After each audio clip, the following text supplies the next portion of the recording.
इंतखाबात 8 फरवरी को होंगे। जो भी हुकूमत आएगी वो आइन के तहत निज़ाम तब्दील कर सकती है। निगरान वज़ीर आज़म अनवारुल हक काकड़ की तालिबात से बातचीत। कहा, पाकिस्तान में जमहूरियत और हुकूमत को कारकर्दगी की बुनियाद पर देखना होगा। रियासी इदारों पर हमला हर मुल्क में जुर्म है। कानून हाथ में लेने वालों को नताइज का सामना करना पड़ेगा। मुल्क में कोई भी लीडर मकबूल हो जाए उससे कोई मसला नहीं।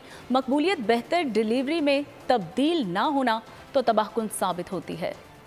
इंशाल्लाह 8 फरवरी को इलेक्शन होगा। उसके नतीजे में जो भी हुकूमत आएगी वो हुकूमत इस निज़ाम को तब्दील करना चाहती है, आइनी तौर पे आइन के खाके को चेंज करना चाहती है। उनके पास ये राइट है, कर दें। कल को कोई एहतजाज में आकर इधर आपकी बिल्डिंग को आग लगा दें कि क्यों जनाब एक पॉपुलर लीडर को आपने गिरफ्तार किया है, तो क्या ये स्ट्रक्चर डिज़र्व करता है जिसके पीछे इतनी इन्वेस्टमेंट हुई है, इसका अपना एक मकसद मौजूद है? क्यों उसके लिए सर्टेन रूल्स मौजूद हैं कि अगर ऐसे कोई करेगा उसको चंद कानूनी नताइज का सामना करना। आई फील कि as an any leadership role you have to go and see and make an informed decision. और इन्फॉर्म्ड डिसीजन जो है ना उसी वक्त आती है जब क्वालिटेटिव डिस्कशन।